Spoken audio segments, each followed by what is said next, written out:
बच्चों, हमने पहले के वीडियो में देखा है स्लीप बेबी स्लीप के वर्ड मीनिंग्स। जो वर्ड्स आपको हार्ड्स लगते होंगे उसके वर्ड मीनिंग्स मैंने आपको दिए हैं। क्या आपने वो लर्न किए हैं? नहीं लर्न किए तो आपको वो पहले लर्न करने ही पड़ेंगे, क्योंकि जब तक आप वो शब्द समझ में नहीं आएगा, आपको कुछ भी इंग्लिश में जो भी लिखा है वो भी समझ में नहीं आएगा। अगर आप चाहते हो आगे जाके साइंस स्ट्रीम में आपको एडमिशन लेनी है तो आप ज़रूर अभी से ही अच्छे से इंग्लिश की प्रैक्टिस कीजिए। तो हम आज देखेंगे question answers. First question, sing the song. Second, find the rhyming words used in the song.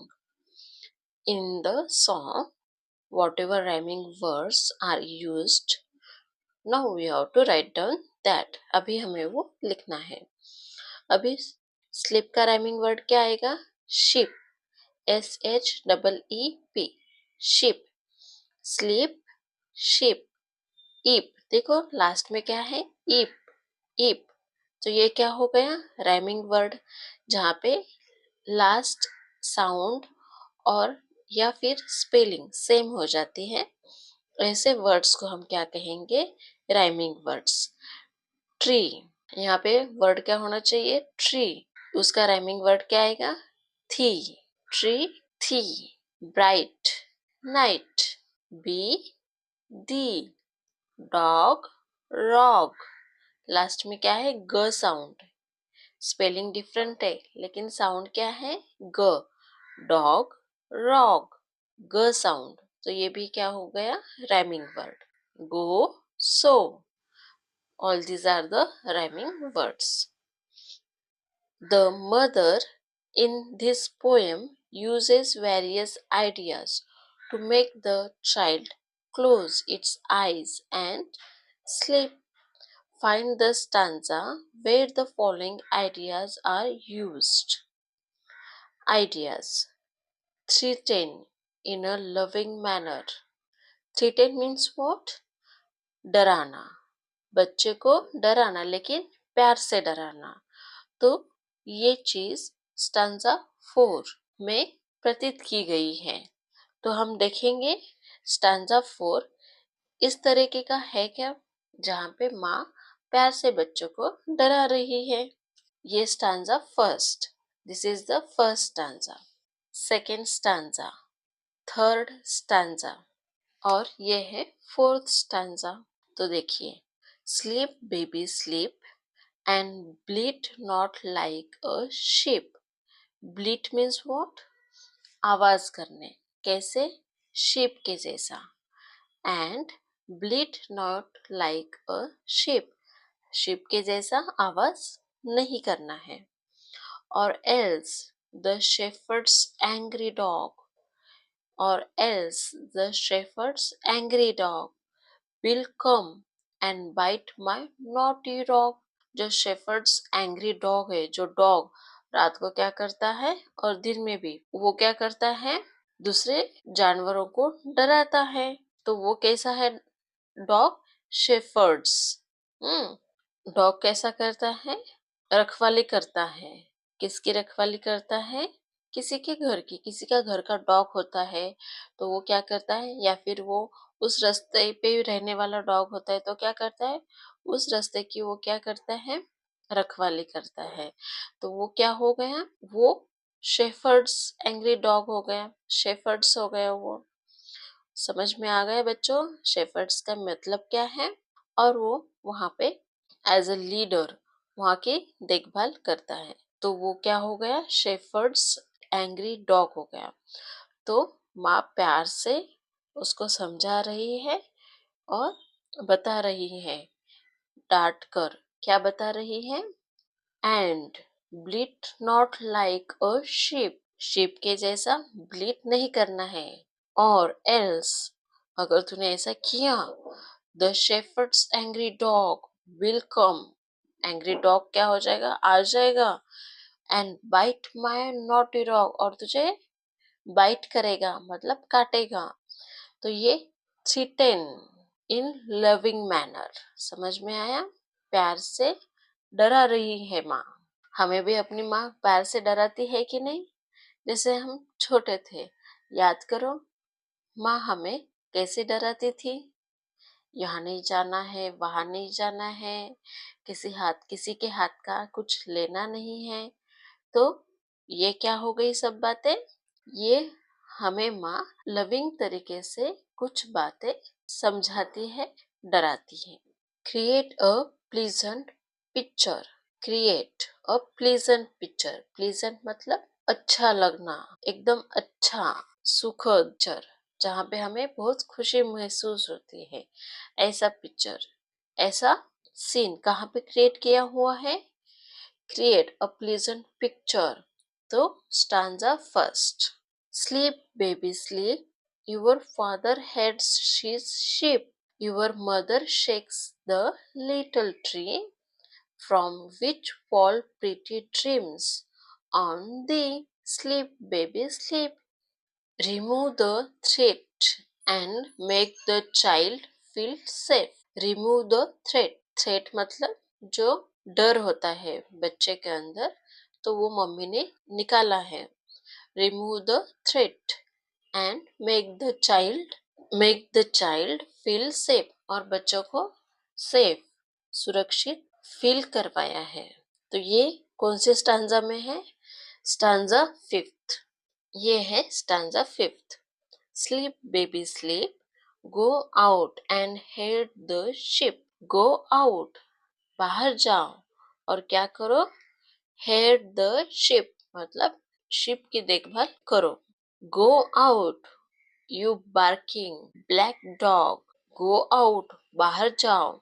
Sleep baby sleep, go out and head the ship.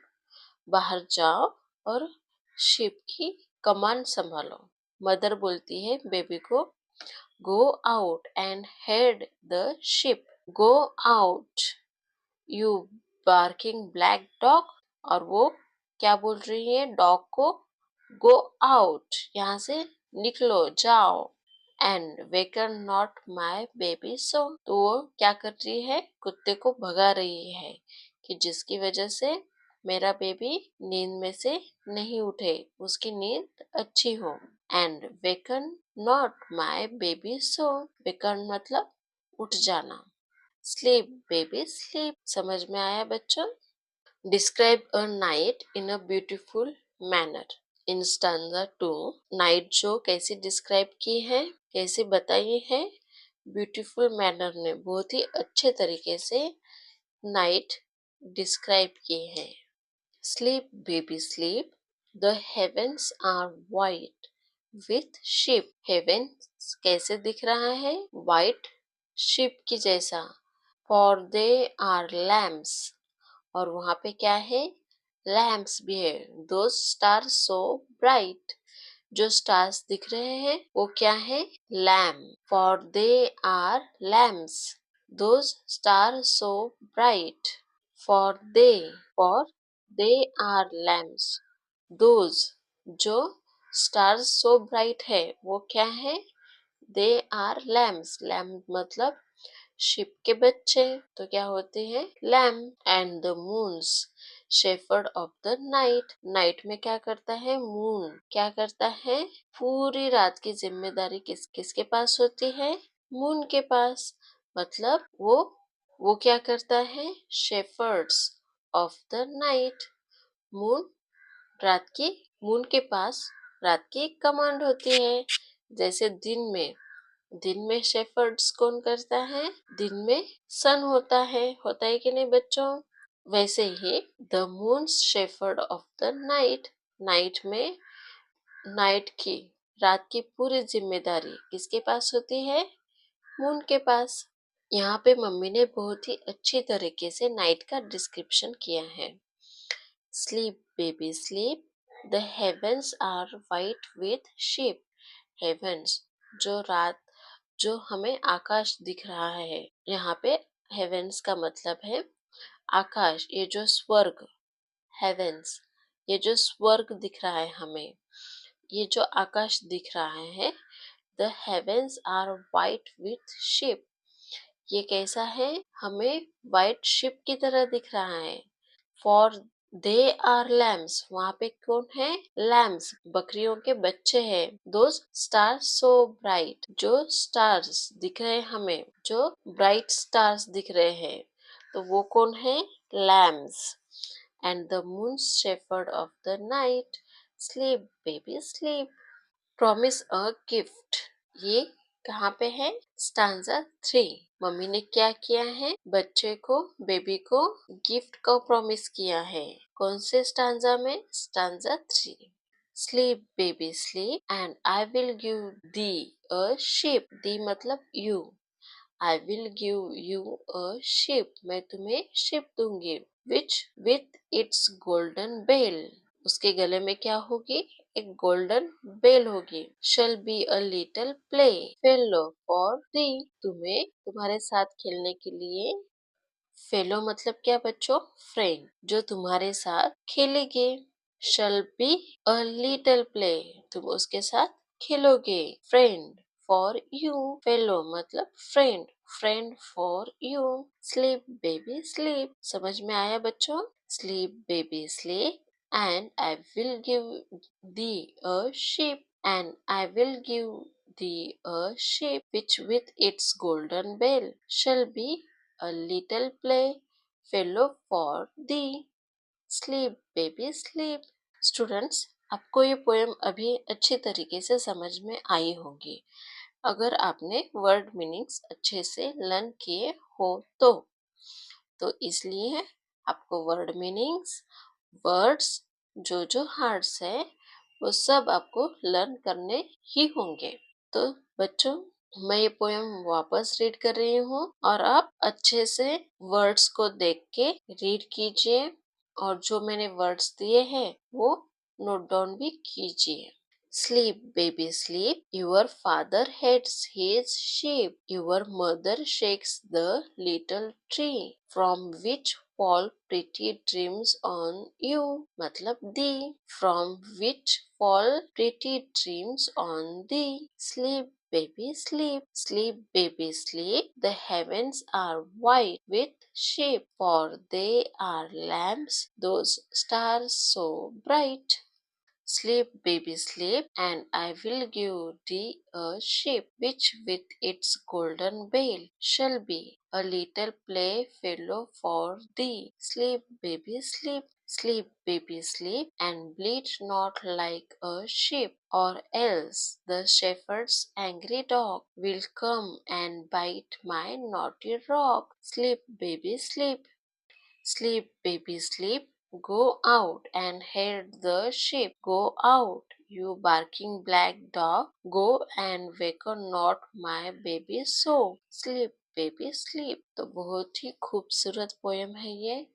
मैंने आपको इसके क्वेश्चन आंसर्स भी बताए हैं और आपको और ऐसे पोयम, आपका जो भी इंग्लिश का पोर्शन है उसका हर चैप्टर के क्वेश्चन आंसर्स मिलेंगे। उसके जो भी हार्ड वर्ड्स है उनके वर्ड्स के मीनिंग्स भी आपको मिलेंगे। लेकिन अगर अभी तक आपने चैनल को सब्सक्राइब नहीं किया है तो आपको वो मिल नहीं पाएंगे। तो पहले चैनल को सब्सक्राइब कीजिए, मतलब जब भी मैं नेक्स्ट नया चैप्टर अपलोड करूंगी तब आपको वो फटाक से मिल जाएगा। स्टूडेंट्स, यहाँ पे एक्टिविटी दी है। From groups of 6 and 8 list the form groups of 6 to 8। आपको ग्रुप बनाने के लिए कहा है। फॉर्म्स मतलब बनाना, ग्रुप्स, आपको ग्रुप्स बनाना है 6 to 8। मतलब जहाँ पे 6 या 8 बच्चे हो ऐसा आपका ग्रुप बनाना है। List the favourite songs poem of all group members. Make a long list by putting together all list prepared by the different groups. You may choose songs or poems from any language. Now describe your favorite songs with the help of the labels given below. Note that you can select more than one label for a poem. For example, The Duck and the Kangaroos by Edward Lear is a funny poem as well as a narrative poem. ये poem कैसी है? Funny poem है as well as narrative poem है। मतलब narrative poem मतलब क्या बच्चों? विवरणात्मक कविता भी है और हास्यात्मक कविता भी है। तो इस सारे जो नीचे दिए गए अलग अलग तरीके पोएम्स है, सॉन्ग्स हैं, तो उनके मैंने आपको वर्ड मीनिंग्स दिए हैं। अगर आपने वो वीडियो चेक नहीं किया है तो पोएम अच्छे से समझने के लिए आप उस वीडियो को देखना बहुत ही ज़्यादा ज़रूरी है। तो आप वो वीडियो देखकर ही इस पोएम की अच्छे से रीडिंग लर्निंग कीजिए। आपको यहाँ पे ग्रुप बनाने के लिए कहा है जिसमें 6 से 8 बच्चे रहेंगे और आपको ऐसा कोई भी गाना आपके मातृभाषा में जो भी आपको पसंद है तो वो गाना आपको बोलना है।